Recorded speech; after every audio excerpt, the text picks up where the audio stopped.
I know, it was shocking. So each year, Portland State University does a population growth model that they have recently certified. In fact, they just certified it last month. It's called the Portland State University Population Research Center. And in 2023, Medford, Oregon grew by 3%. Now the estimated population is 90,887. To pass the 90,000 mark is huge for Medford. And by comparison, here's the growth of some of Oregon's other notable cities. Portland, 0.6%. Eugene, up 1.1%. Bend, the huge hotspot of Bend, is up 2.1%. So why did Medford grow faster than these other cities? Well, the number one reason is there's a lot of room for growth. Medford has a lot of buildable land to the north, to the south, to the east, and to the west. In a lot of areas you can build. Sure, you're not going to be able to build up on Table Rock. Those are protected landmarks. But there's a lot of areas that you can build out towards Eagle Point or White City, or even in North Medford. There's still a lot of room for growth, and the urban growth boundary really makes it easy to do. That's one reason, is just the general topography.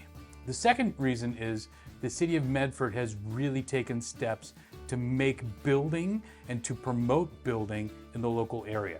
They have simplified the permitting process. They have welcomed builders to come in and build more homes in larger numbers in certain subdivisions, which has really helped spur on growth.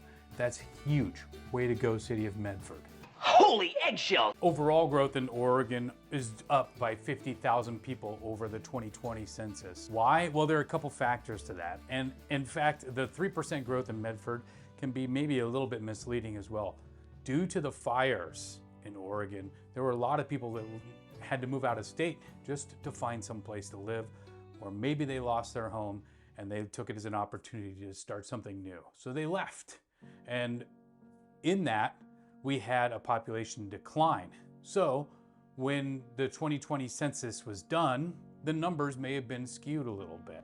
Yeah, remember, April 1st is when they usually do the census. And if you recall, things were really weird on April 1st of 2020. So that is also a factor as well. These are things that you need to think about when you're comparing the numbers from 2020 to today. What has that growth meant to Medford? Well, that growth has meant more jobs. That growth has also meant some more crime in certain aspects in Medford. But why would people want to move here if there's crime and maybe there aren't as many jobs? Well, it's because Medford is a great place to retire. Medford has been consistently ranked in the top 10 of most desirable places to retire for many years, Ashland as well. And it's just a great place if you want to be part of a community of retired people. Coming to Medford allows you to engage with other people who have the same interests and who want to move at that speed and that lifestyle.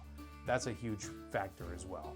But all this growth would not be possible if there wasn't a place to put people. They need housing. And how did they tackle that? Well, number one, they started with a plan. And Medford's housing affordability plan was fairly aggressive.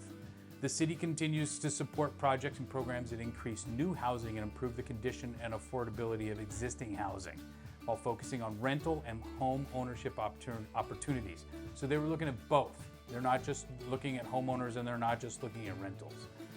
What have they done? Well, they've made ADUs, accessory dwelling units, much easier to build, the permitting process easier, and made it advantageous for current homeowners to add an ADU to their property. That's something that's happened statewide, but Medford has really taken a lead in helping to set the standard and making affordable housing, and especially the permitting and building process, easier. One of the local builders, Mahar Homes, has done a great job of working with the city to make sure that they are in compliance, but also to ask them about new opportunities.